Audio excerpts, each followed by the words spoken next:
the DAWbench Radio Show, the official podcast of DAWbench.com.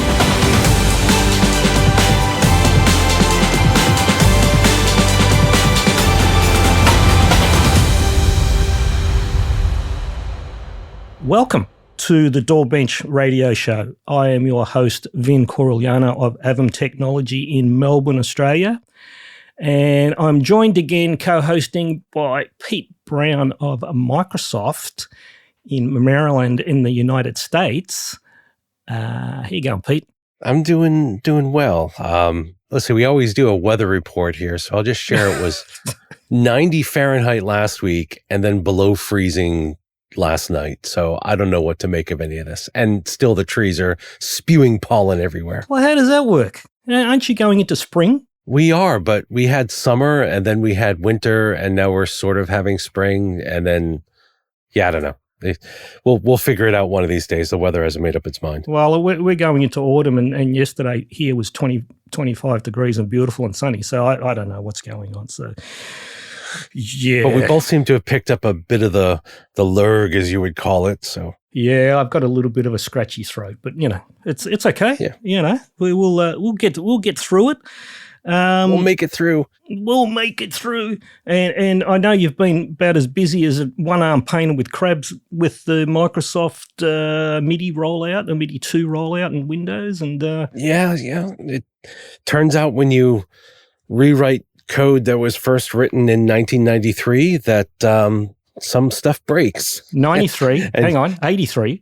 No, 93. The headers in some of the MIDI stack stuff were from Windows 3.1 gotcha. Written in 1993. Yeah, what's wrong with that? A little bit of technical debt. Never hurt anyone. So a little bit of 30 years of stuff that people have been doing all sorts of crazy things with. And so we just keep finding those. And it's one of those, if you bring your car to the mechanic and they replace like one thing, they own every problem that happens after that. Like, cause you're like, no, it's fine before you replace this one thing. So we're kind of in the same situation. Yeah. And of course the gallery is blaming you for everything that's happening wrong as soon as they run the update in the middle of a mission critical session and something breaks for their MIDI. Yeah. Please don't go on stage and then update Windows. But, we have to fix all those things. So as you said, one-arm paper hanger there. So yeah, there you go. All right. Now today we have a very special guest, and that is Wolfgang Kundrus, who is one of the leading and most influential music software architects of the last 4 decades. And he was part of the team behind Steinberg Cubase and Nuendo, as well as the game-changing innovations that were brought forward during that tenure.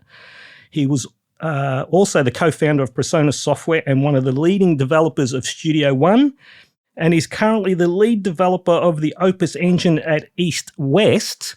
Welcome, Wolfgang. Oh, thank you. Nice to be here. You're most welcome, mate. And we have been communicating a little bit over the years. I think I first kind of made contact around your Studio One version 1 era. You probably don't remember that one. That was only a very short kind of exchange. But we've been, we've been chatting the last couple of years, just trying to synchronize watches to get you on the podcast, and you're finally here, I'm happy to say. But look, my personal experience of where I've intersected and with your work goes back, all the way back to 1989 with Cubase version 1 on the Atari ST, where I had a 1040 ST back in the day. And look, I've got to say, that was really the first time I sat in a sequencing environment and I actually gelled with it. I actually got it. Where I was, I was allowed to be creative and I could visualize exactly what was going on and that whole arrange page and the toolbox idea, the right click just to grab a tool, that workflow is something that is an absolute non-negotiable for me. I mean, I'm still using Cubase to this day. So if that's not evidence of of the influence that you've actually had for my creative space. I don't know what is. So I don't even know where this idea came from. yeah, and look, I owe you a personal debt. Huge personal debt. Look, I couldn't even possibly begin to repay you in full, but I will start by giving you a very heartfelt thank you for that workflow, because, like I said, it's a non-negotiable, and I'm still using it to this day. So there you go. That's my fanboy. I'm going to have to just switch off the fanboy for the rest of the show. Yeah. Also, out of fairness for all the other people who were involved. Oh no, of course. Yes. But I do know that arrange window and the toolbox ideas, I know that was yours. So we can dive into those details. I think the best way to start this would be if you can just give us an overview of your personal history with music, technology, and coding, and how that your eventual journey to joining the team at Steinberg in 1987. And your role there. Okay. I got into programming actually very late. I was 28. Oh, wow. Okay. And I just started to play around with synthesizers. So music was new to me as well. Right. And so my life has been a little bit upside down until then. And I got married very early, was 19. We got a kid. We just weren't prepared for it. Right. So it fell apart. And so that at that point, I finished school again. Mm-hmm. And I was looking for something to do with my life. And so there was a phase where it took time and just see what comes. And then it came. Right. Yeah. I've been a juggler before I got into music for years. Right. Okay. We actually had a show. Oh, an actual juggler. Yeah. A juggler. Yeah, Yes, yeah. I was juggler. Yeah. So, and that became difficult after a knee injury. And that's when I started playing around with music and synthesizers. And so I came across the Keyboard magazine in Germany, and they had an article about the Atari ST, high-resolution monitors, Yes. the mouse, and Pro24. And so the promise that things will be much easier to use. And so that got me hooked somehow. I managed to borrow money and buy an Atari ST. And then I bought Pro24, actually. And then I tried to learn it. Oh, and boy. this was very, very difficult. It was a sea of buttons. It looked like a tape machine. Yes. It had commands that you needed to understand in order to make sense of it. So no visual representation. And it took me weeks and I still didn't get it. Right. So, but okay, I bought this computer because I wanted to learn programming, because after I realized what that is and how interesting that is and how it matches my talent for math and logic. And I decided to make this my profession. Right. That's really saying something, that a piece of software was so difficult and obtuse that you became a programmer to No, to go do something else. Pro24 wasn't. It was this promising keyboard magazine, and I believed it, but Pro24 didn't No. fulfill that Didn't promise. deliver. Right. Yeah. So, but it formed my mission to focus on usability. So things need to be easy to understand. Right. Musicians are not necessarily technically talented, and even if you have some talent, there are states of mind where you just don't want to think technical, Right. or are not able to. So that was my mission since the very beginning, putting the user into focus. And so I learned a little bit of programming, like 6 months into it. I made an appointment with C-Lab and with Steinberg. at C-Lab, the guy I had the appointment with wasn't there, and the people didn't know what to do with me. And so I just went home. And the next day I had a meeting with Charlie and Manfred, and that was a very, very good conversation. And so we agreed I get a job. In the beginning, it was a student job because I was at the university and started to study computer science. And so I started working with Steinberg. Great. The first project was a disk accessory, so that while you're in the software in Pro24, you could do some basic file operations. Right. Oh, so you did actually contribute at Pro24 as well? It was an accessory program, right. Okay, which was in the menu somewhere. I worked on Pro24 a little bit. I did the drum editor, which was a late addition. Oh, was that yours, the drum editor? Yeah. Was that, and that was carried over to Cubase as well? That same editor? At some point, but very late. Yeah. So meanwhile, I dropped out of university and decided to work full-time with Steinberg. Mm-hmm. And that was a time when the company had realized that they need to have a team that makes the software. Right. Up until then, it was one programmer, one program, and not much to be done about it. Right. So Cubase was teamwork. So this was Steinberg set up the team, and I happened to be at the right place at the right time. And that's how I got to be part of the original Cubase team. Right. So you said before that you were kind of getting into synthesizers and stuff. So were you a musician? And what kind of synths were you getting into at the time? I wasn't really a musician. I liked playing around. Yep. But I didn't develop any significant skills on the keyboard.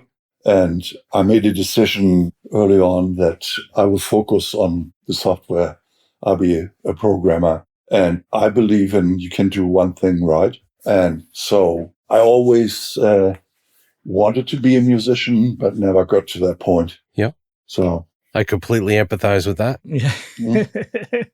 So what were some of the synthesizers? Because folks always love this kind of detail, and I'm also pretty nosy. So like, what kind of synthesizers were you getting into back then? Okay, so my first music computer was a Yamaha. Yep.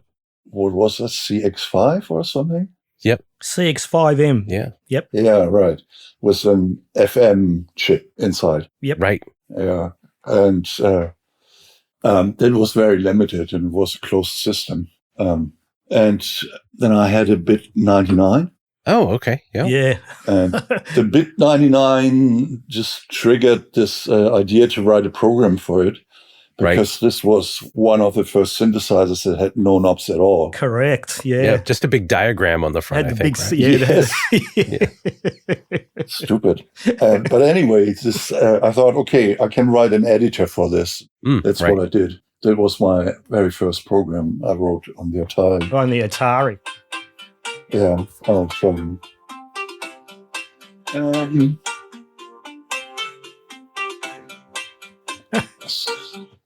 Hey, we had a musical segue there, Pete. Yeah, that's fantastic. All right, so Bit 99 editor, great. That had to have been a heck of a lot of work. Yeah. Okay, sorry. It's okay. No I worries. didn't switch off my phone. I actually might leave that in. Yeah. Yeah. So unfortunately, the Bit 99 wasn't a very popular synthesizer. I had bought a Roland synthesizer at that time and wrote an editor for that.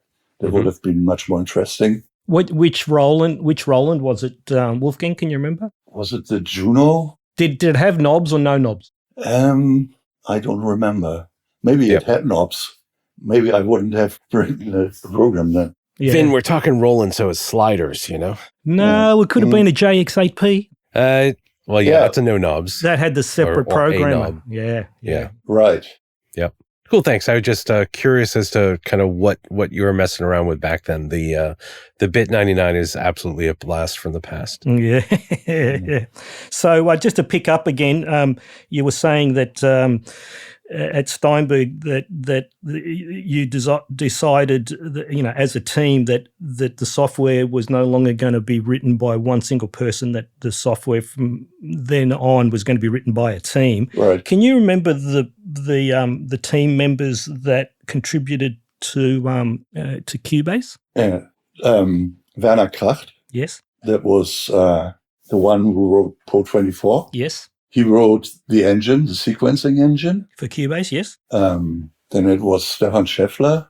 He was very young at that time and came straight out of school to us. Mm-hmm. It was me and Chris Mercer. We worked on the Cubase application. Yes. Charlie Steinberg contributed MROS. MROS, MIDI real-time operating system. Right. Yeah. It provided timing and MIDI I/O. Right. And so that's how that started. Yep. And your contribution to the application? I wrote the arrange window. Right. Yeah. There you go. Basically, wrote the user interface to the engine that Werner provided. Mm-hmm. And Stefan, he wrote the piano roll editor. Right. And Chris Mercer did the score editor. Oh, okay. Yep. And whose idea was the right-click toolbox, which again is an absolute non-negotiable for me to this day. I mean, I don't remember where that idea came from. Right. Actually, I implemented it. Yes. Well, it was you then. I implemented the arrange window. It was based on an idea. Mm-hmm. So internally, Pro24 already worked pretty much like Cubase. It had parts on the timeline. Yes. It was just not visual. And our Swedish distributor, Greg Fitzpatrick at that time, he made a diagram, made a picture and said, so this is how it needs to look. And this was parts on the timeline. Oh, right. You mentioned the team, and it's interesting because a lot of people may not realize that in the first half of the 80s, most of the games and most of the apps that people use were really written by one person. They'd often have a byline in the screen that came up. So it was nice to see Steinberg realizing that a team is the way to go, because it took everybody a little while to get there. Mm. So, but my real contribution was usability. Before we even started with Cubase, I had a Macintosh on my desk. And it was always the mission to port Cubase to the Macintosh at some point. Mm-hmm. Yep. And so with the Macintosh came 3 thick books about the operating system, how to write programs. And one big part was user interface guidelines and an extensive chapter about how you make user interfaces that are easy to understand. And so I pretty much followed the user interface guidelines because I wanted to have a Macintosh program at some point. So what we did with Cubase was using paradigms that came from graphic software, like MacDraw at that time. Mm-hmm. And so I applied that to music. Yeah. Essentially. And the Cubase GEM operating system, I'm not sure whether Pete was across it, but if you had the GEM operating system running right next to, if you had one computer, you had your Atari running your GEM and you had a Macintosh side by side, they looked almost identical, didn't they, Wolfgang? To get around at least, the menu at the top and all the icons are very similar. Yeah. Yeah, very, very similar. I think they actually sued each other at one point. I think. I can't remember exactly. I think the Atari was modeled after the Macintosh. Uh-huh. Yep. I was a Commodore person, and they had Geos, which was also modeled after the same thing. So everyone was copying everyone. Yeah. But macOS was much more sophisticated, the operating system. Mm-hmm. It was much more consistent and flexible. And TOS, the Atari operating system, was a bit more limited. Right. Let's say. Yeah. but still, we could do what we wanted. Yeah, the Atari had one thing that none of the others had, though, which is built-in MIDI. It had MIDI. MIDI, yeah. It had MIDI ports, right? Yep. Didn't the MIDI port show up on the back of the Mac at one point, though, I thought? No. No, never. What am I thinking? I must be hallucinating. It had a serial port, and so there were MIDI interfaces for that. Right. Yeah. Yeah, I learned a lot. I was very early in my career. I had some interesting influences then. One was the idea of a framework for the user interface. So you don't write directly to the operating system, but you abstract it. And so you make it work like you want it to work. And this abstraction layer also served the purpose of being portable to some extent. Right. So we could bring Cubase over to the Macintosh because there was a framework. Right. It wasn't perfect. It had some differences between Mac and Atari, which bite us at some point. Yeah, of course. And I didn't understand that the framework layer must be identical. So there were differences in the graphics, for instance. And that made it difficult. Also, one of the reasons why the original Cubase codebase became very difficult to maintain and to keep stable. Yeah, you end up building all these different libraries and abstractions yourself, and the app becomes super complicated once you add like a second or third operating system on it. So yeah. Yeah. So can you remember what year the Mac port was, Wolfgang? From memory, it was around 91. Does that feel right, or was it earlier? Yeah, about then. Yeah. And it was still just sequencing, so we were nowhere near audio as yet, correct? That's true. Yeah. That was MIDI only. Yep. Interestingly, we always had the desire to come up with something that made songs stable and allows you to recall it perfectly. That was a huge problem with MIDI, with all the external gear. Right. To get all the external gear back into the state so the song sounds the same. Mm-hmm. And so it took like 10 years or so until audio came into play, and we had virtual instruments and virtual effects and basically the complete studio in the computer. And that's when we had total recall. Yeah, that was VST. But there was some earlier audio, we'll call them experimentation. I remember Cubase had hooked into the DigiDesign DAE engine extensions at some point, and there was also the Yamaha CBX D5 from memory, but I do remember the DAE extensions, and then there was the Atari Falcon as well, which I never really dabbled in, but I do remember there was more than a few hurdles to kind of jump through with the Atari Falcon. Yeah. Yes. Yeah. That's right. At the same time, when we wrote Cubase, Steinberg worked on a hard disk recorder named Topaz. Yes. I don't know if you remember that. Yes. Very short-lived, though. Steinberg acquired the remainder of PPG and got Wolfgang Palm on the team.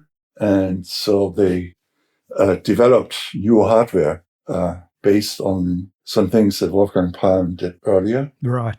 Yep. So we gained experience with hard disk recording. Right. I think we learned a lot from that. Yep. And that came into play later on. Yeah. But as you noted, the real change was VST. Exactly. And that was around 1996 from, if I'm correct. No, it was 94. 94. Okay. Yeah. It started. We worked with external hardware. It was DigiDesign, then it was Yamaha. Yep. And then came the Atari Falcon. Yep. And that had DSP on board. Yes. And that's where Charlie found his destination. Right. Because that's where he was really, really good at And that's working low level and writing code that was very fast and efficient. Right. So on the Falcon, he wrote his first audio engine, artist recording engine. That machine wasn't a huge success. It was relatively expensive. Yeah. And it was also a time where Atari went under, I think. Yeah. Yeah. Right. But at the same time, the computers became fast enough to do audio natively. Yes. And so that's when Charlie started with VST. Yes. He wrote the VST engine. He invented the VST plugin API. He wrote effects for it. And that's when Cubase had audio inside. That's when we started with native audio. And so the first native audio was Falcon. So that was interesting. I had 1996, but I didn't even factor in that the VST was already started on the Falcon a couple of years earlier. So there you go. Can you remember what was VST first released on the Mac or Windows or the same time? Can you remember that?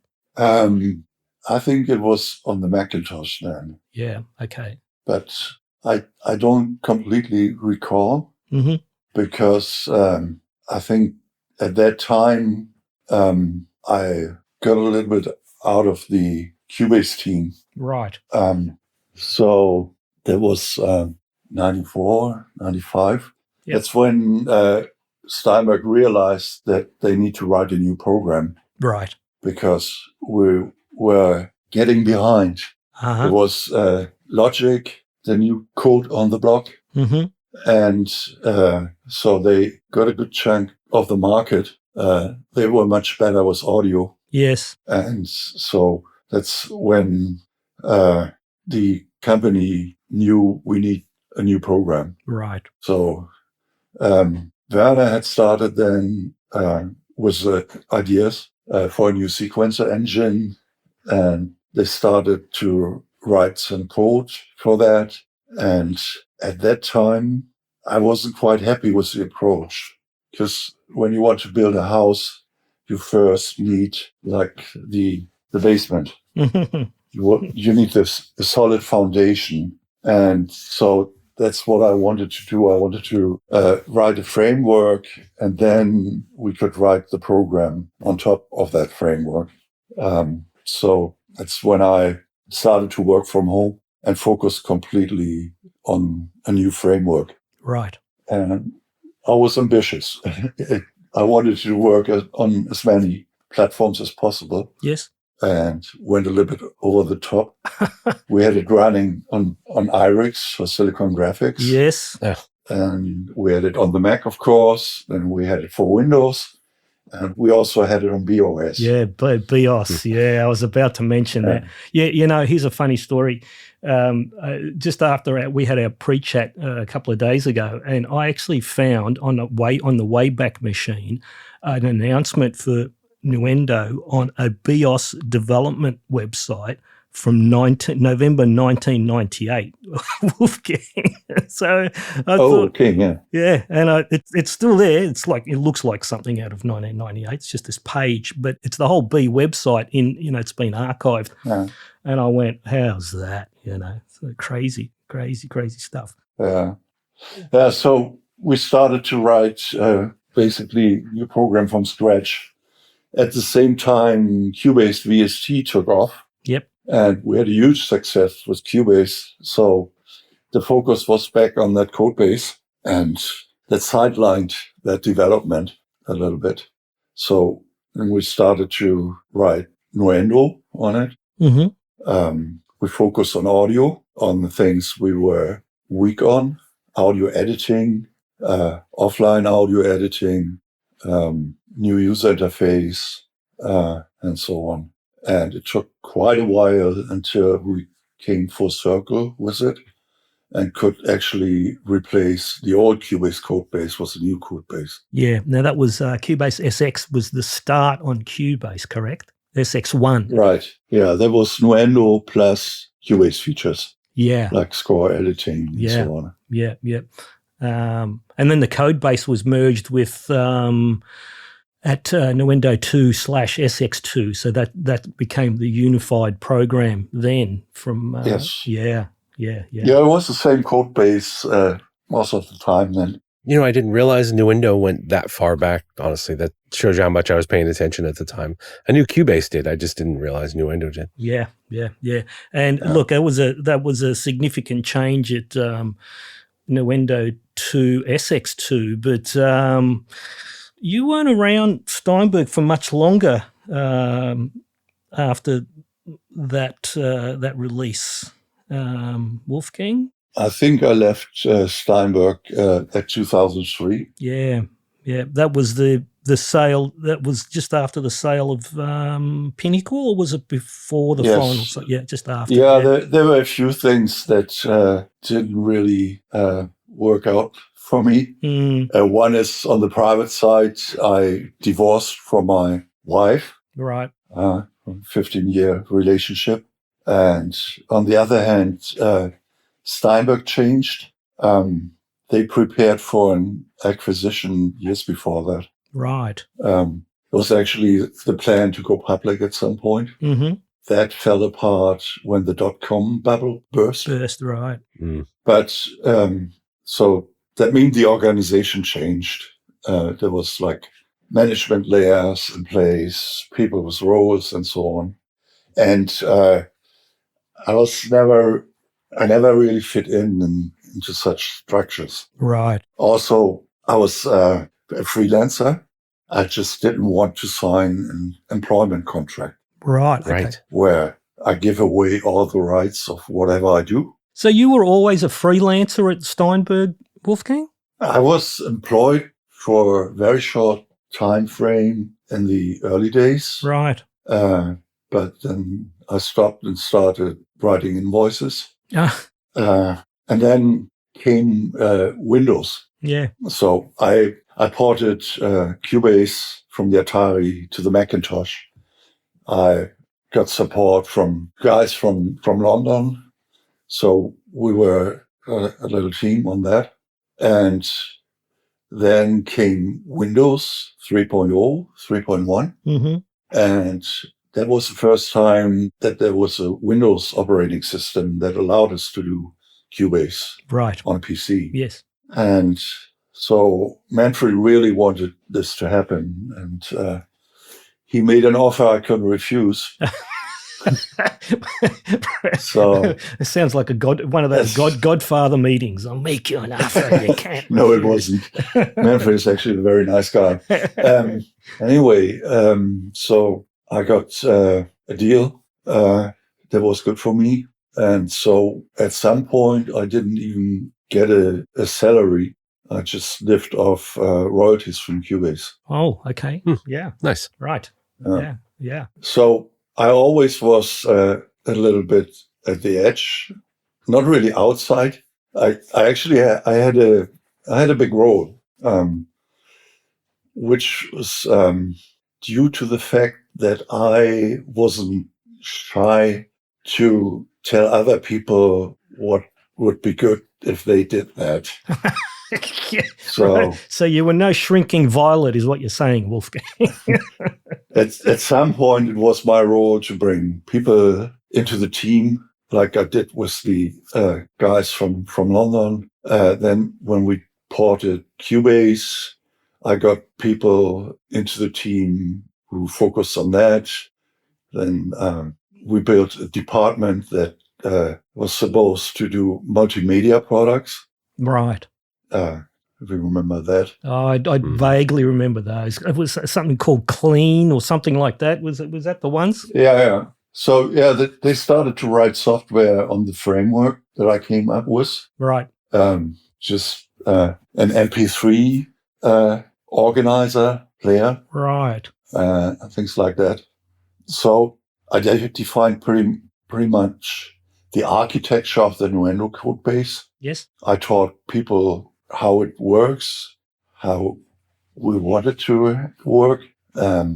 So I wasn't really an outsider, but I wasn't an employee. Right. And Right. so that didn't work well for the company when they organized and prepared for an acquisition. Right, of course. Yeah. When companies go through that, they end up having to do all sorts of crazy things to make themselves attractive to whoever's going to acquire them. And that can cause a whole mess of sudden changes that probably don't gel with most people. Yeah. I understand it. I get it. I wasn't really suitable for that kind of organization. I took things personally. Always had a very intimate relationship with the work I was doing. Yep. And I mean, on the other hand, it helped me to work really intensively on it. Right. Also, the deal I had basically meant I could work as hard as I want. It was, in the end, good for me. It was good for the product. It was good for the users. I did not end up in a situation that might end up as an employee where you have to ask yourself at some point, who am I doing this for? Yeah, of course. So I tried to avoid this situation because I understood that otherwise it's just work for money. And the way I approached this was more, how you say, Selbstverwirklichung, self-fulfillment. You had a passion for your work. Would probably be one way of putting it. I was really passionate. Yeah. Yeah. So that situation fell apart for me. Yeah. And I started to party a lot. The pendulum swung into the other direction. Right. I was like 15 years in front of the computer, and now I suddenly had a huge desire to be among people. Yeah, of course. And so at some point, I had this agreement. I could collect the money and go there, or collect the money and not go there. And then I decided not to go there anymore. Right. But so it gave me the freedom for a few years to focus on music. Oh, okay, cool. So I started a Psytrance project with two guys. Oh, yeah? Really? What was the name of that? Psytrain. Psytrain. I got to write that down. Hang on. So I'm an old hippie. I grew up in the early 70s. So I really felt at home in the Psytrance scene for a few years. But what it did was I was suddenly in the user seat. I was stuck with Cubase as it was. I couldn't program anymore. I couldn't work on it. Yep. So while I was working on Cubase, it was always like I played a little bit around with music. Then I saw something which needed to be changed. And then I was back into programming. Yep. Now I was stuck with Cubase as a user. Yeah. And it was really difficult for the kind of music. Welcome to my world. It was really difficult. With sample-based music, you have to sort through a lot of samples, and then you need to get it into the program. And this was really tedious. Yes. Anyway, that's that. You know, Wolfgang, you mentioned that. It's funny. It's the same thing I've been going through where I haven't been able to make any music for 2 years because every time I start, I find something else in MIDI that needs to be changed or fixed or updated or something like that. Okay. I haven't recorded anything in forever. Yeah. Okay. So where did we get stuck? We are up to you've left Steinberg. I left Steinberg. Yep. I got into music. You've been doing your Psytrance stuff, which is pretty cool. Which I just looked up and found. Fantastic. I will keep that. We'll have a bit of a listen. I don't like this music anymore. I got tired of it. I had a recent Psytrance experience where I had to write a little piece of music for my DAWbench project, Wolfgang, which you'll probably find a bit funny. But you know, I've never written Psytrance. I'm a prog rock metal guy, you know, and Okay. I sat absorbed myself with a whole stack of Psytrance. I actually do like bands like some of the early albums of Infected Mushrooms. So I can actually gel with Psytrance for some whatever reason. So I wrote this little piece of music, but it you know, Pete's probably going to chuckle in the back, but it absolutely absorbed my life for about a month. Yeah. And do you know how long the piece of music is, Wolfgang? You ready? No, 8 bars. I don't know. 8 bars. Perfect. That was my song length. There you go. Yes. There you go. But did it have a 303 in it, Vin? So that was that's whether or not it has real sound. No, you need a super wave. What do they call it? No, super saw. That's what you need for Super size. saw. That's the more trance part of it. Yeah, I get it. Yeah. So there we go. So we're moving on from the psytrance period of your career. Yeah. So that went on for a few years. Then something happened, and so I stopped psytrance. I stopped partying, and I started to work again. Right. At that time, I was approached by a guy who worked with me on Nuendo for some time. Yep. Sönke Schnepel. And sorry, what was his name? Sorry. Sönke Schnepel. Right. Okay. He ended up at Adobe. Oh, okay. After he left Steinberg. Yes. And he was in this department that worked on audio software. Mm-hmm. And they had the plan to write a new audio program, a DAW, an Adobe DAW. Right. And so they hired me as architect, paid me a lot of money. Right. And stuck me in the team. But I failed miserably. Was that the one that was based on Cool Edit? Yes. It was. Right. There you go. My memory. No. It was Cool Edit. They turned it into an Audition. Yes. There you go. It was very... the code base wasn't very good. Right. The guy who wrote it wasn't a good architect. And so they decided they need a new program. Unfortunately, that didn't happen. I got into conflict with one guy specifically. He thought he should lead the team. Right. But he had no idea about audio software. Oh, great. So he thought he needs to fight with me. There's always one Wolfgang. So that was like 3 months, 4 months. And so I left there. Well, that's their loss. I learned from this experience I was not made for corporate at all. Yep. I don't want to be in hierarchies where people need to prove that they are in the right position. Right. Or that they need to rise further up. Mm-hmm. So at least I was at the point where I wanted to work again. And when I was at Steinberg in the days when they set up the multimedia department, we hired a guy, Matthias Juvan. Oh, yes. Mm-hmm.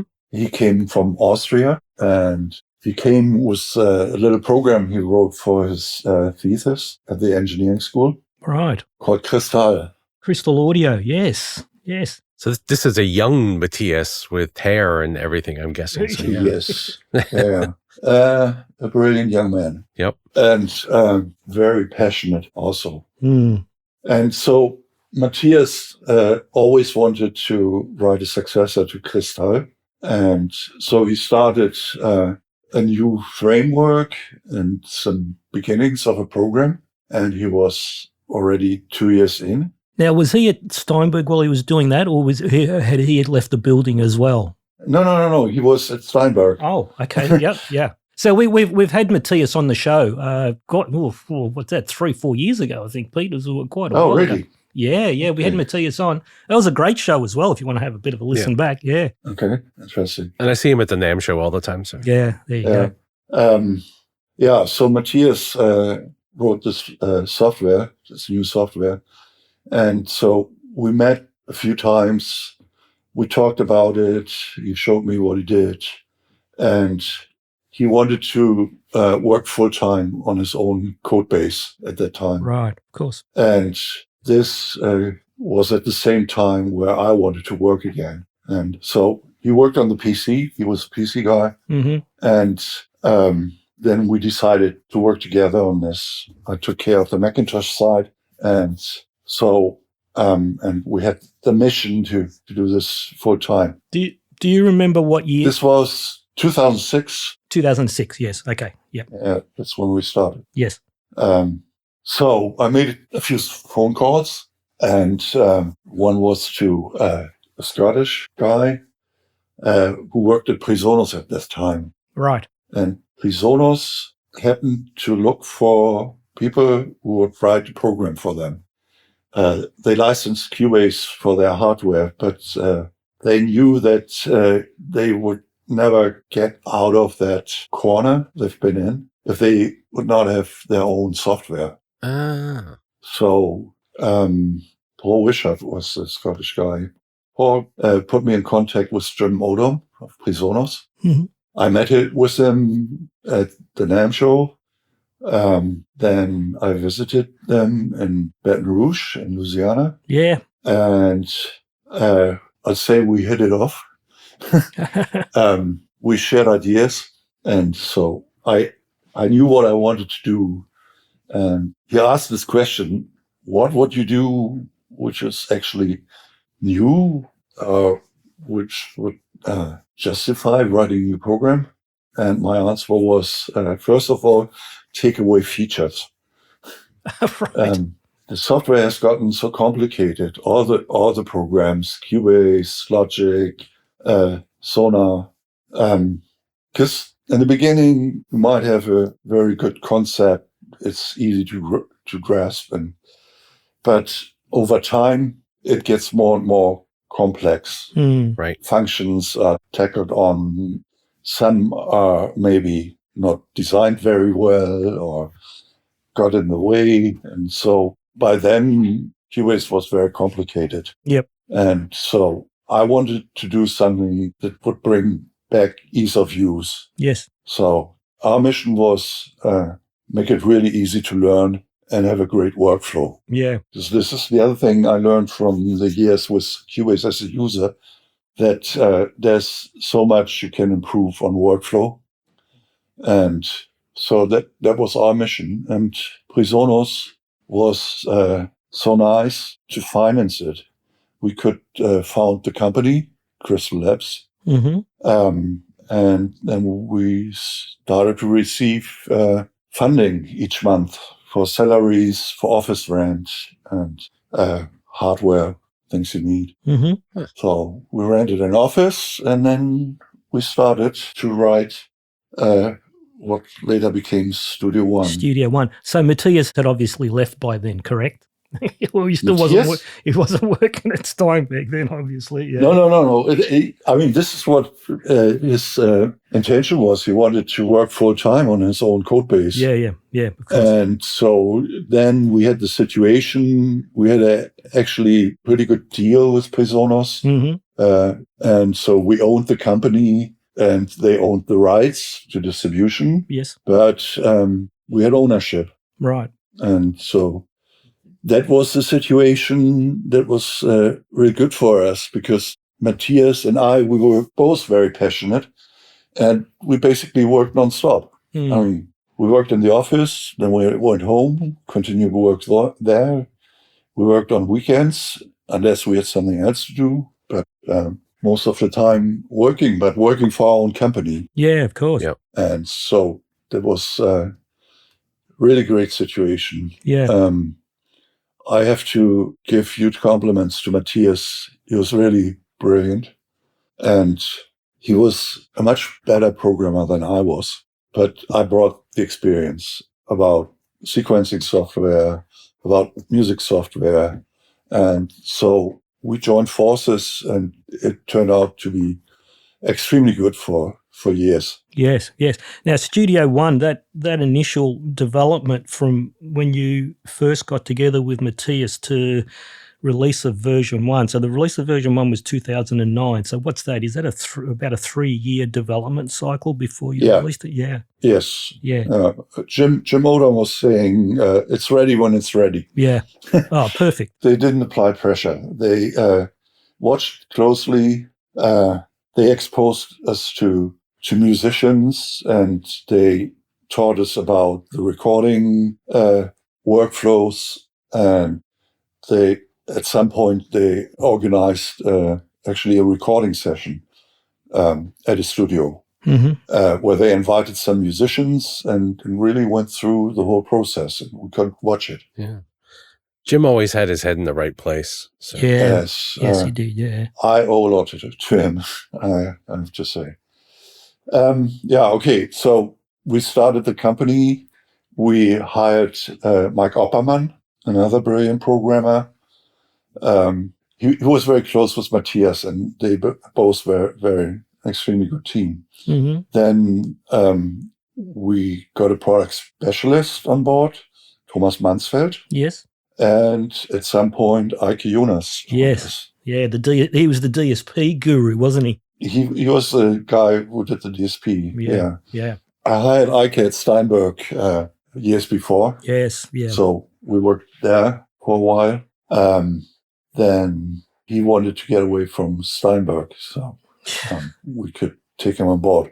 And so the team was complete then, more or less. Then we could hire a designer, and that was a team we could finish Studio One with. Yeah, sounds like a Can you take us back? Oh, sorry, Vin. No, sorry. Go, Pete. Go. I was wondering if you could, you'd mentioned that simplification and making the UI very intuitive were kind of driving forces behind this. Like, what else were I've always been a fan of Studio One, and I'm curious about the genesis of it. Like, what were beyond those the kind of guiding principles for creating it?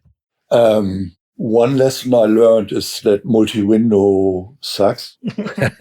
You always shuffle windows around, put it here, put it there. The transport bar was floating, and it was a distraction. And I knew from the graphics workstations from Silicon Graphics, all these programs, they had single window interfaces. Mm-hmm. Right. It was very efficient. And so Matthias wanted to do single window. And so it was clear this is a single window. We do not give the users much options. We put the things where we think they belong, like browser on the right, editor at the bottom, mixer at the bottom, switching between them, and then have function keys to bring in the views. Mm-hmm. And so this basic user interface layout allowed to be very fast and non-distracting. At some point, it's muscle memory. F3 is the mixer, F2 is the editor, F5 is the browser. You don't have to think about it anymore. You don't have to pay attention to moving windows around. Yep. So the other guiding principle was drag and drop. Yeah. 100%. Yeah. Because going through like dialogues and multi-level menus, that was a distraction. And so bringing effects into the software, we decided to put them in the browser. Yep. Because by then we had huge lists of plugins, and having a pop-up menu for the plugins was just too finicky. So you have this list of all your plugins, and then it's just a no-brainer. You take the thing you see on the screen, that's your focus, you grab it, you put it on the track. Yep. And that takes away so many cognitive road bumps. Clicks are reduced, and your focus doesn't flip back and forth. It's on this object, you move it over, then it's there. And you have to focus where the object is and where you need it. Yeah. And these are all these small things that eases your mind. And so the software gets in the background, and the music comes into the foreground. Yeah. Yeah. And this was actually my favorite compliment that we got. With Studio One, he could actually get back to making music again. Yeah. Yeah. And so this was our mission, bring music, usability into the foreground. And this was like Punktlandung. We just hit it. Yep. That was the reception. This was the early reviews, all stated what we wanted to achieve. Yeah. It's nice to know that the things that I love about Studio One were intentional from day one. So fantastic job. And look, from a personal perspective, I've been across Studio One since those early version 1, the days since 2009. I was always across it. And I actually mentioned this to you in our pre-chat. But for me, my first test with the DAW is if I fire it up and I want to see how long I can go without hitting the manual at all. And Studio One, was very familiar with me because the genealogy was coming from that Cubase type of environment. But what I found was that it was just far easier to use, and especially that that drag and drop for me. I've gone, well, why the fuck wouldn't Cubase have put this in? You know what I mean? It's just it was such a no-brainer. So I think that was one of the key factors that. And the other thing that I think we did right was when we brought new elements into the program, new features, new areas, new functionality. We always did research. We researched how do all the competing programs implement it, what solutions are out there. And so there was usually Thomas Rule and another guy, a freelancer, Götz, who helped us with the research. So we were very systematic so that we would do the right thing. And because you're stuck with it for so long, once it's there, you really change it. Yeah. So we want to get it right. And so doing this product research helped a lot. Yeah. Did you ever get the does the world really need another DAW argument at any point, Wolfgang? I couldn't care less because I knew we were onto something good here. Yeah. I also knew that code bases are kind of organism, and a well-maintained code base that's consistent and that has few paradigms that are universal can be very efficient. So you can move along much faster even with a small team. Yeah. The code base is clean and follows its patterns and isn't like dependent on one programmer inventing these patterns and another these patterns. So I knew that a new code base has a big advantage. And programs like Cubase or Logic or Sonar, they've grown, they aged. Yeah. There were different people working on different elements, and not every programmer understands how important it is to stick to the paradigms that are around you. That you don't reinvent the wheel, that you study what's there. There are programmers that are simply lazy, I say. Yeah. And then they come up with their own way of doing things, and then it gets incoherent. Yeah. And I've seen this even at Adobe. Adobe has bought pretty much every program except InDesign, I think. And so programs that have been started with maybe 5 developers suddenly needed 25 to 30 developers at Adobe. Yeah. And also the original code architects were no longer there. Yeah. So they're working on code that they didn't fully understand. And this is that whole thing that we call technical debt. Very hard. That's very hard. Yeah, that's a biggie, I think. Yeah, when you write a program, you learn it inside out. Yeah. It's like you memorize it. And when you're new to a code base with like tens of thousands of files, you're lost. Yeah. You're very slow. So I knew we had an advantage. Yes. We had to keep up, get to a certain point in terms of functionality. But once we were there, we could innovate. Yeah. That's what we did. Yeah. And look, Studio One hit the ground running, and each version development, there was always some really intelligent implementations of features and stuff. So, the other thing that some people may not be aware is that not only do you have the main DAW, you also have the full stereo mastering editor. So it's like essentially like Cubase and Wavelab together, There was actually an idea that came from PreSonus. Right. Scott Harrell presented that idea to have that part in the software. Yep. And it resonated with me very well because we did 2 albums with Sidetrain. And the first one we didn't master ourselves, but the second we did was Wavelab. Right. And that was very hard, actually. Wavelab was a capable program, but for the simple things that we wanted to do, it was tedious. Like when you work on an album, you change the order of tracks quite often.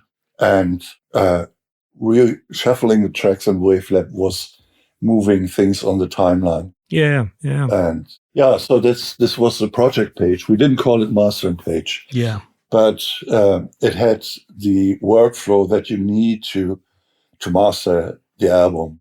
You need to be able to jump quickly between the tracks, so you can level them, and you can EQ dynamics, so that they are really consistent across the album.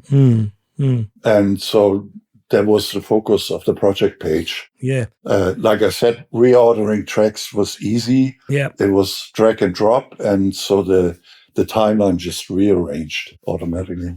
And the other thing is that you could call up the full arrangement if you need to do an edit to the full arrangement of the song. Oh yeah, you can make an edit and then drop, and then rebounce and drop that edit straight into the mastering. Yeah. The moment you switch back to the project page, it recognized the change, and then it re-rendered the song for you. Amazing.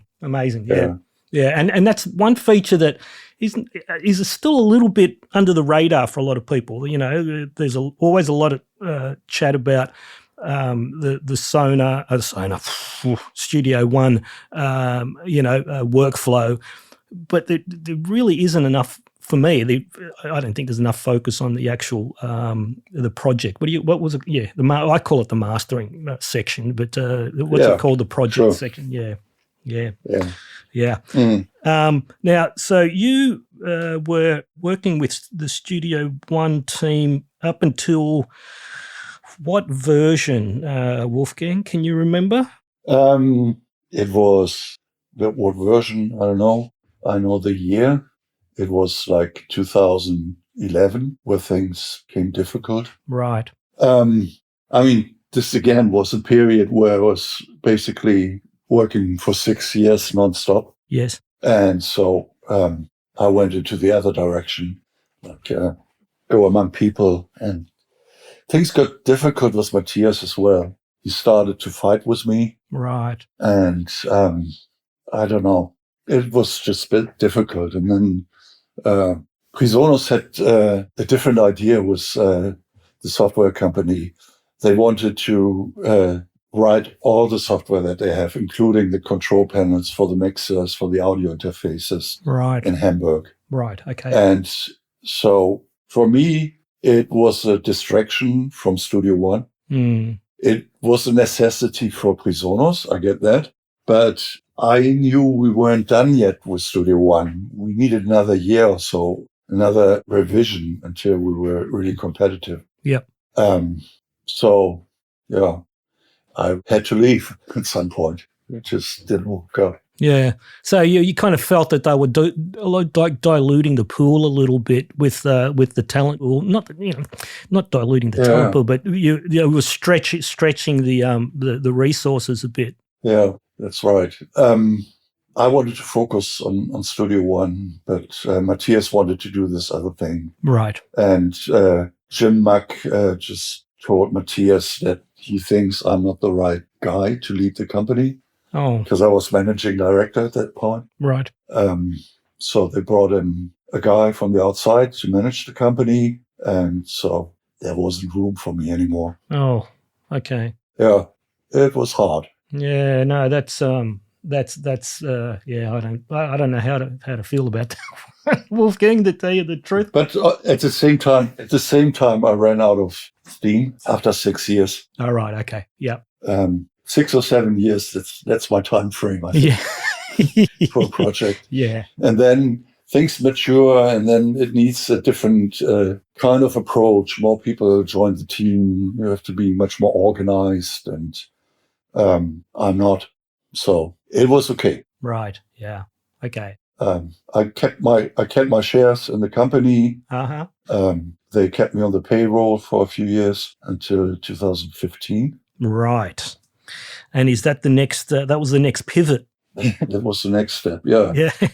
So PreSonus got into difficulties financially, so they had to release some people, and so they couldn't keep me on the payroll any longer. Right. Okay. And I was lucky because a few years before I got contacted by Doug Rogers, Right. the owner of East West, and he tried to explain me that there's no future for PreSonus, and I should come work for him, not realizing that I'm actually co-owner of the company. Right.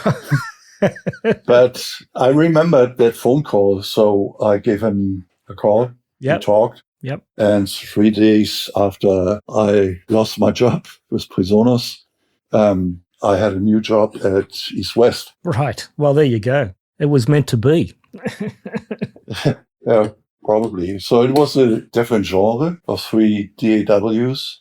This was a sampler engine. Right. And so the first thing that I did was doing the subscription service, the Composer Cloud. Right. Okay. Doug has seen this clearly, that the world is going in the direction of subscriptions, and he wanted this desperately. And they started to work on something, but it wasn't going anywhere. So that was my first job, to write an installation program, license server, set up the infrastructure on Amazon Web Services. And so it was like 3 months where I did this single-handedly. Mm-hmm. And so now I was there with this Play code base, and I hated working on it. So I started to rewrite it, basically. Yeah. Slowly in the beginning as an alternative platform to write some new code, which we then brought over into Play. But then it got more serious. Doug got on board with the idea, and at some point I could focus on it. So that was a new code base written from scratch. Yeah. Yeah. Well, I mean, my personal experience with Play from version 1 to, God, I think version 3 was not pleasant. No, I know. It was hell in the beginning. Yeah. It got more stable over time. Yeah. But it was very difficult. And Play was a perfect example of a really bad code base. So many different paradigms, each software page written completely different style. Right. And a lot of bugs stemming from that. Yeah, yeah. And look, it was an interesting move from East West back in the day, because I had a lot of clients that were using the East West libraries, which are always been fantastic, by the way. Right, they've always had some amazing products, and but they were originally on Contact. So I had multiple clients. Composer clients, professional composer clients, very reliant on the East-West products with Contact. And when they went to Play, they just ring me up and go, seriously, Wolfgang, they'd go, what the fuck is this? This is not working. Yes. What am I going to do? And I'm like, I don't know. I'll do the best I can, Yeah. On the one hand, they lost a lot of customers because of that. Yes, they did. They did. Yeah. On the other hand, it was a big push for their business. Yes. Because now they had hard copy protection with iLok. Oh, okay. And encrypted samples. Right. Because that was the point where Doug Rogers and Daniel Hafer fell apart. Mm. Doug wanted hard copy protection and Contact, and Daniel didn't want it. Right. And so that's when Doug got some programmers from Native Instruments, actually. Oh, okay. Klaus Volkmar and Klaus Lebkücher. Yep. And they wrote Play. Right. But also a lawsuit followed. I think Native Instruments sued them. Oh, What, over Play? Yeah. I didn't know that one. I mean, okay, they had to, when they wrote Play, they had to choose a structure that allowed them to port their libraries over. Right. If you have a totally different data model, then you might not be able to do that. So internally, it took cues from Contact, for sure. Right. Okay. But they didn't take the code. They just implemented some concept that allowed them to port the libraries. Port the Contact libraries to Play. Right. I got Yes. you. Right. Yeah. Yeah, Native Instruments would not have liked that. Yeah. So on the one hand, the software was really bad, buggy, not so nice to work with. On the other hand, they had hard copy protection. Right. So this was good for the business. Yeah, of course. So I was stuck with that code base and I just didn't want to work on it. I should write something new. I had a chance to implement some concepts, low-level concepts that we didn't have in Studio One. We had beginnings, but not the full thing. And so that was really satisfying to do, how things then work together nicely. Nice. Yeah. Yeah. So can you remember what version of Play were you working on? Version 4? Was that your input there or even earlier? I don't know which version number that was. I know that I did brought the database in. Right. They had a database for all their instruments already, but they didn't have a user interface. Right. I needed to change it and make it more efficient and so on, but that was my contribution to Play at that time. Yeah. Well, I do remember by version 4, it was actually reasonably usable again. But by that time, like you'd said, they'd lost a lot of end users. A lot of my clients that were using East-West, they abandoned it. And so many people who said, I never touched this again. Yeah, so sad. Yeah, so I worked for, I don't know, 5-6 years on this. On the new... on Opus. On Opus, yeah, wow. On the new code base. Yeah, yeah. It took a long time, and I had to learn a lot. I could learn from the Play code base. There were some really good concepts in there, which I brought over, made it clean, and put it into a new framework. Yep.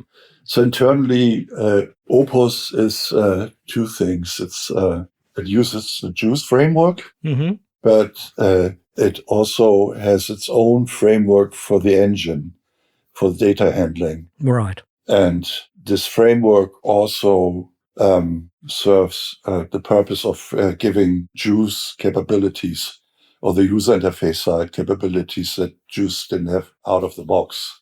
Okay. So that's where we are now. Now, you also brought on another developer to help you with this as well. Yes, right. That was like a few years into the development, I got a little bit frustrated. I didn't have help, and I had some different ideas.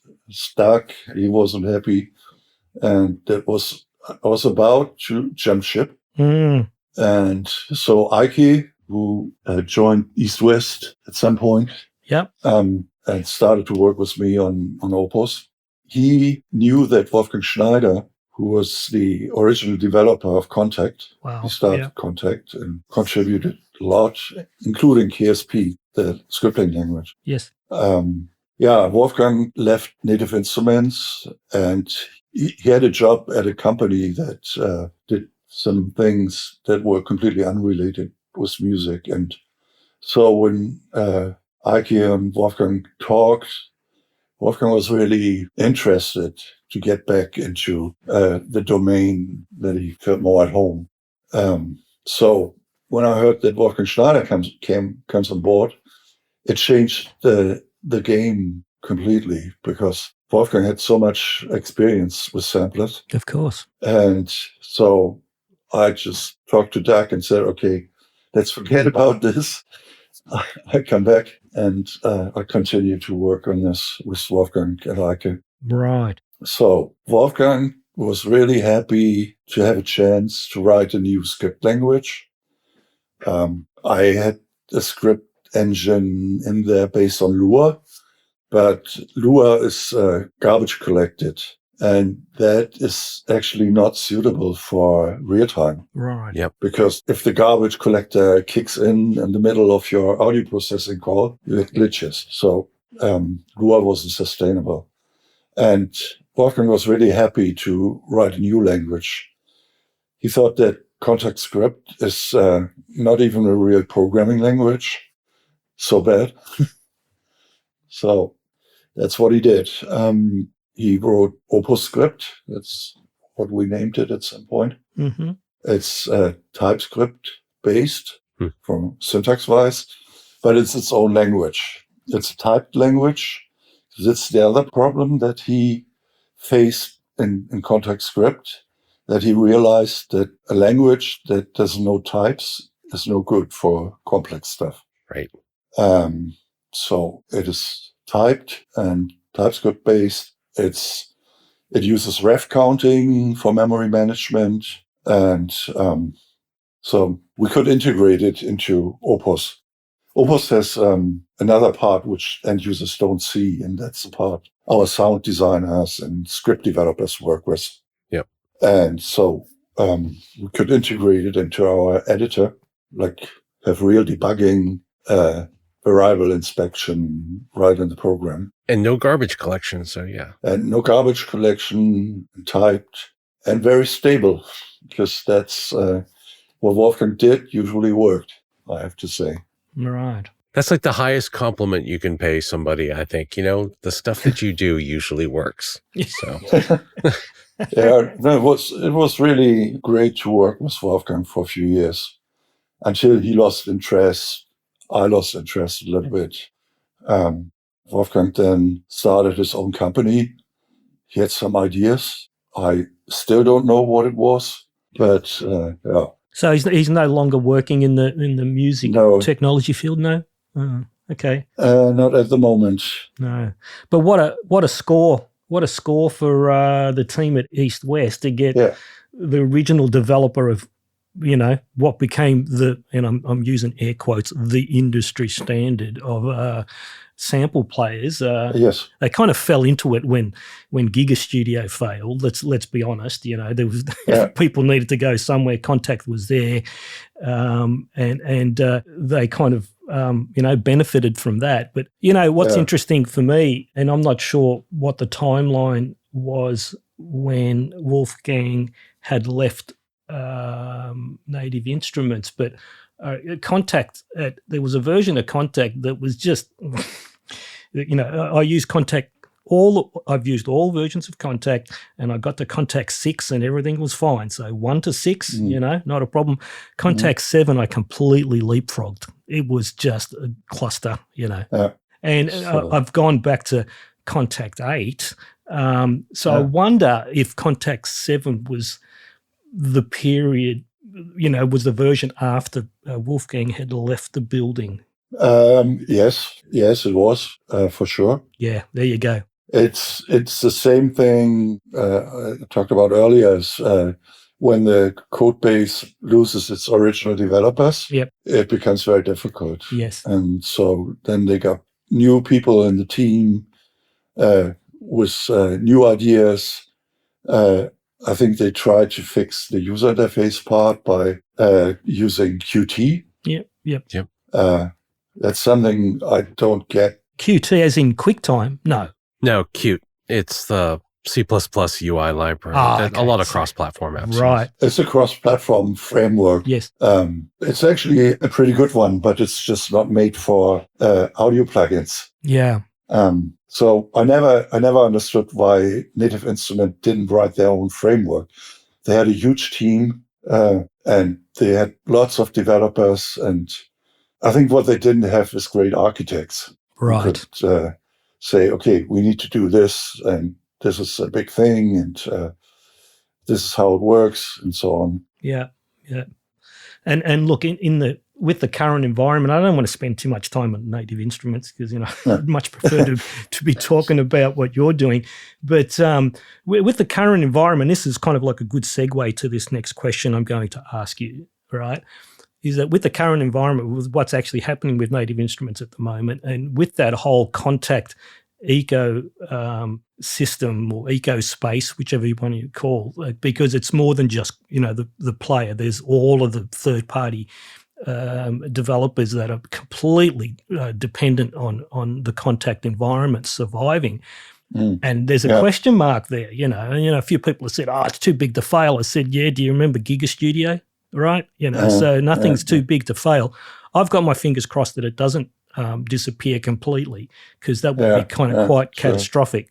So the question I'm going to ask you, Wolfgang, right, with the Opus audio engine and the sample player being so solid, is there any, and I mean, you don't have to answer this, but was there any thought of actually maybe a potential to open this up to third party library developers, or even white boxing the thing, say for what Gorilla Engine does? So without talking about internals of East West, of course, I have worked on software that's used by millions of people. Yes.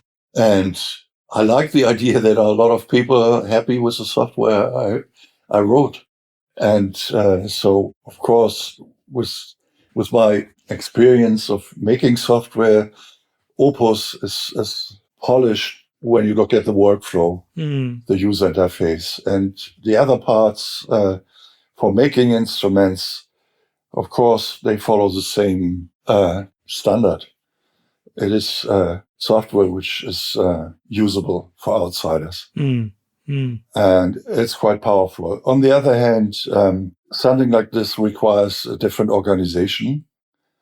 You need some people who focus on third-party support, third-party marketing, and we don't have these people. Right. The East-West background is studio recording, audio engineering, but not making software. Software is more or less a necessity. Our software is very good by now, but we're not a software company. We make sample libraries. Of course. And I think East West is quite successful with that. And there's always fear of giving away the crown jewels and inviting the competition into your market. Of course, yeah. So I can understand that they are hesitant. Yep. But I wouldn't say we're not moving into that direction. Right. Okay. I'm open to the idea. I know it would be a lot of work. I mean, I'm 69 now. Do I really want to do this? Yeah, of course. On the other hand, there are some things that developed in the last year or so where I'm really excited about the work I'm doing again. Nice. And that's AI coding, obviously. That's Claude Code. Yeah. I understand this technology very well by now. I set up the code base with all the context information that need for the LLM, for Claude Code. I'm very efficient. I can build things sometimes in 3 hours that would have taken me like 2 weeks before. And this is with vibe coding. Is that what it is? Is with the LLMs? It's Claude Code. All right. Yeah, vibe coding. What is vibe coding? Vibe coding is not that some people who's never written any software sits in front of the computer, tells the LLM, and out comes something amazing. Right. I mean, some people manage to do that. Some people learn fast. But vibe coding is actually this, what I do as well as other people, just on a different level. And that is, you tell the agent what you want to achieve. Right. What is the desired outcome? What is the guardrails? What is the rules? Then there are the context files that describe exactly the patterns of the software. So Claude is very good to write code that really fits our code base. Right. Because of that. So this is a big boost for creativity, and it's so much fun sometimes. Yeah, of course. And I alone on my own can now do things that we wouldn't need a whole team for. Right. So I could move it along quickly, and because I know the code base inside out, I can actually understand what the LLM does and what it does wrong and where I need to correct and so on. Yep. And on the other hand, the code base is, because of this data handling framework, which is based on meta classes and meta properties and JSON and a universal archiving scheme where you can easily move data back and forth. The LLM is very good in this environment. Right. Yep. And it helps that you know how to debug the stuff afterwards and have the skills to know how to kind of guide the LLM and stuff there. So. So this is amazing. I love it. And so I think I could handle that, moving the code base forward to allow third parties to work with it effectively. But we'll see. We're not quite there. No. Look, we'll know in a couple of weeks. Well, we might not know the whole story, but apparently they have to report a finding. The what do they call it? The administrators? No, they're not called administrators. Well, the guys that are actually litigating what's going on with native instruments, they have to post a report by the end of this month. So we're in April now. So we'll know exactly what. Hopefully we'll know a little bit more. Look, the thing it's definitely going to be a changing landscape, especially if it goes down. There's going to be some opportunities there. So I know of a few other. I think I mentioned a Gorilla Engine was another one. Yes, they've opened that up. Yeah, I looked at it again the other day. They're actually their offering is quite good. Yeah. And it's actually driving a lot more instruments and sample engines than people are aware, because Peter Gorgas has told us that it's under licensing under Whitebox. It's definitely driving a lot more instruments under there, but now they've opened it up, and there's even that free tier. So if you're actually a young person developing sample libraries, you can actually use that free tier. And then if you go commercial, then there's that middle tier, where there's kind of like almost like a resource sharing, idea. And then there's the full white box. No one's got to know that there's a Gorilla Engine under there. It is an interesting move from those guys, and I'm friends with Peter, so I'm kind of got my fingers crossed with that one. But look, there's some others. There's another one called Coda as well, which is a small team from Australia. Oh yeah. I've seen a YouTube video from the NAMM show. Yeah, wasn't that great? I thought that was quite good. No. He showed some interesting things, but then the interviewer asked questions, and then the answers were really shallow. Like when it comes to scripting. Okay. Scripting is a very important part.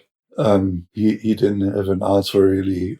Also for user interface, he mentioned Figma import, but I don't know how far that goes. Right. I think they have a long way to go. Okay. Well, I think, it's not even in beta. But, look, I'm looking at it from a non-coder perspective. I thought, hey, that looks all right. Yeah. And being an Aussie, I thought, hey, it's Australian. Why not? We'll give it a bit of support. But Opus would have an advantage in some areas I can't talk about.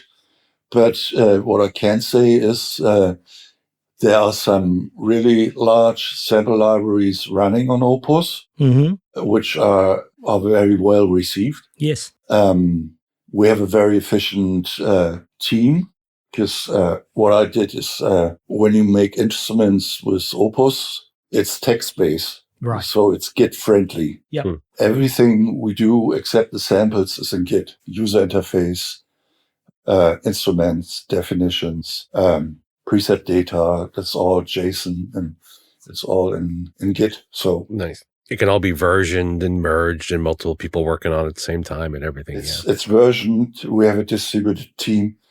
People can work on the same instrument on different aspects at the same time without stepping on their toes. Yeah. So we come from a software development angle, the way how you make games and software. That's how you make instruments in Opus. Yeah. Makes sense. Yeah. Yeah, of course. So we're getting kind of towards the end of the run sheet here, guys. You've already answered what I had for 9, which was future. What's new and exciting, and if appropriate, what's coming. You've already discussed that with the LLMs and Yes, all that type of stuff. So we've already covered that one. yeah. I'm going to ask you, do you have any thoughts on the current landscape with music technology in general, and what's your overall feeling with where it's moving? What's a little bit difficult to see is how things like Zuno Yeah. or Ace Studio Yes. and traditional approaches come together. Mm-hmm. Zuno and Ace both have DAWs. They're by far not as capable as Cubase, Logic, Studio One. But I can see that musicians will integrate that. Yeah. Vocals is always difficult. If you can have vocals generated that fit your music, I think that's good for the creative side. Yeah. Yeah. Yeah. But I also can see like a backlash that AI isn't well regarded in the creative space. Yep. Yeah, we've discussed it multiple times. You know, the generative AI is always going to get a bit of a pushback, and the creative aspect of it will be embraced, more easily. Yeah. We'll see. Yeah, it is interesting, and like myself and Pete have been talking about the whole AI and Suno and those kind of types of generated song websites first started up, and we were first laughing about it. We weren't laughing 12 months later, and we're definitely not laughing now because it's just. And for people who are not aware, Ace Studio is an AI driven new DAW that's kind of hit the market. It's super impressive. Yeah. Right. And East West actually has a collaboration with them. Oh, have you? Okay, well, that's cool. Yeah. I think there's also a press release out there about this. Oh, okay. Yeah. I missed that one. So that'd be cool. So Ace Studio with the orchestral libraries, that would be that. I don't know if that's happening, but it's interesting. Yeah. And it's certainly a good move by Doug to get closer to these folks. Yeah. Well, you guys had another collaboration with Sonoscore. They wrote part of an engine, or did they implemented some of the features? That's actually good that you mentioned that. Yeah. It was actually one of the key elements when we released Opus. Right. With Opus, we re-released the Hollywood Orchestra. Yes. We've redone all the instruments. We used a lot of the existing recordings, but there were also new recordings for strings and brass. Yep. And so that was the Opus edition of Hollywood Orchestra. And with it, we developed an orchestrator, it's called. Yes. What it is, it's basically you are able to play full scores on the keyboard. And inside Orchestrator sits inside Opus and loads instruments. It's on the performance level, written in Opus script. And in the Orchestrator, there are sequencing engines that you can play on the keyboard. Yes. So it's like arpeggiators on steroids, but it's more than this. It's actually real sequences. And that was done by the Sonoscore team, was it? That was the Sonoscore team. Yeah. It was we worked. Wolfgang and I worked with Nico. Yep. And Tillman. Tillman is the composer on the project. Yeah. And one of the owners of Sonoscore. Yeah. We had him on the show. Yeah, we had him on the show. Oh, really? Okay. Yeah. Did you talk about Orchestrator? we did right at the end. I think we did. I think he did mention it. He did mention it. There you go. Okay. Yeah. Yeah, this was a really good project because it helped us to drive the script engine forward. Right. Because without real application for the engine, you don't have the input you need. Yeah. And so that was very helpful. Then just recently, we started to work on something with them again. Right.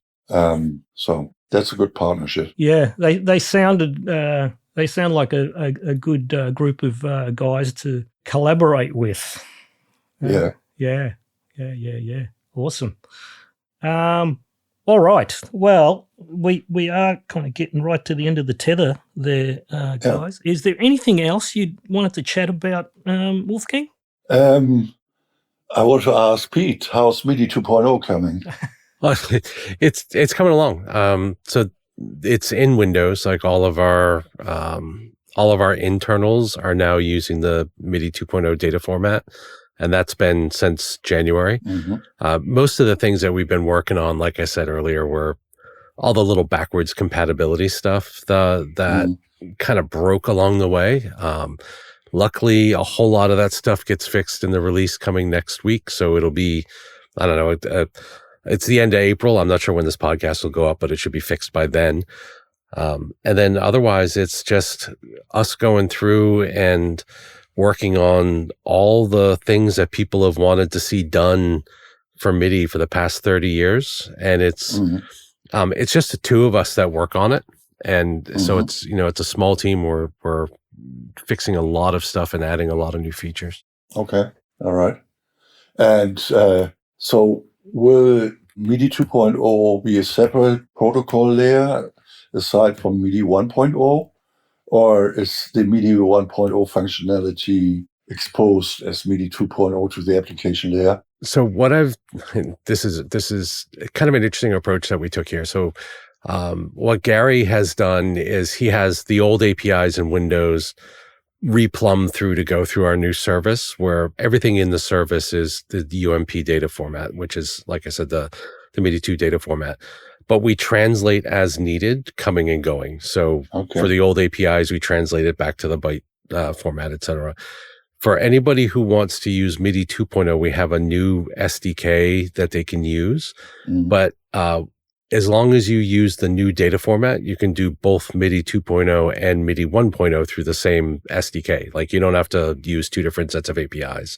And again, we do all the translation internally. So for example, our network MIDI 2 implementation, which is in preview right now, even though that's a MIDI 2 communication, you can still use it from our older APIs because we downscale the messages and upscale them and stuff as needed.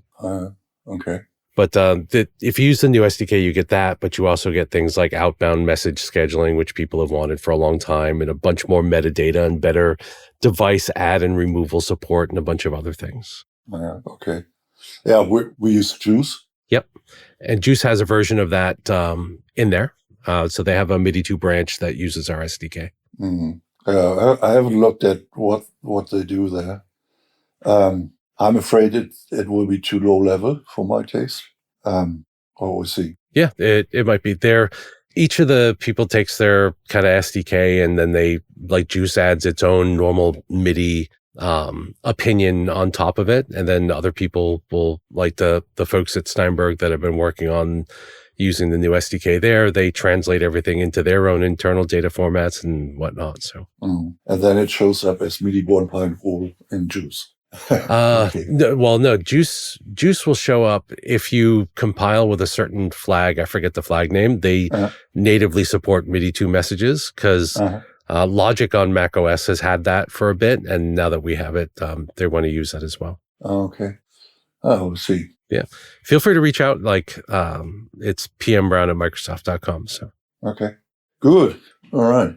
All righty. Ben, you still with us? Yeah. No. I was letting you guys geek out for a couple of minutes. No, That's all right. I'm excited about the MIDI 2 stuff, but this show is about Wolfgang, so I don't want to take too much of it. No. I just wanted to ask some questions. Yeah. all good. 100%. Well, what do you think, guys? Is that kind of is that a wrap? Unless you want to chat about anything else, Wolfgang. Not really. Okay. We've spoken for almost 2 hours. Yeah. Got to be about 11 p.m. for you, right? Yeah, it's kind of getting up there. Yeah, the crickets will be out. All right. Well, why don't we just put a bow on that now? And thank you, Wolfgang, for your time and energy, and of course, Pete. Yes, thank you. Thank you. And of course, you as well, Pete. That was awesome. And I'm very, very happy that we finally managed to synchronize watches after missing each other for a couple of the last 2 or 3 years. That's really difficult. Australia, and then were you California? I'm East Coast U.S. East Coast. Okay. Yeah. But we originally planned to do the show in around 2023, from what I remember, and then both of us took a little bit of a detour. If you remember, Wolfgang, which we don't have to go into detail, but we both took a little bit of a detour, and then I don't know, 2 years went 2 years went past, and I went, you know what, I'm gonna ping Wolfgang again and see what you're up to, and here we are. Yeah. We've done it. Yeah. Now, just have a quick listen here. You ready? Okay. Can you hear that? Did Yes. you hear? You know what that was? That was me crossing you off my bucket list. Oh. All right. Because you were on my bucket list, and there you go, Pete. There's another one off the bucket list. There was that. There you go, Vin. I wasn't sure what that noise was for a second. You need to make sure your extract dialog doesn't remove it. No. I'll make sure that stays in. That's another one off the bucket list. Thank you again, guys. Thank you. It was fun. I think with that, on to the next.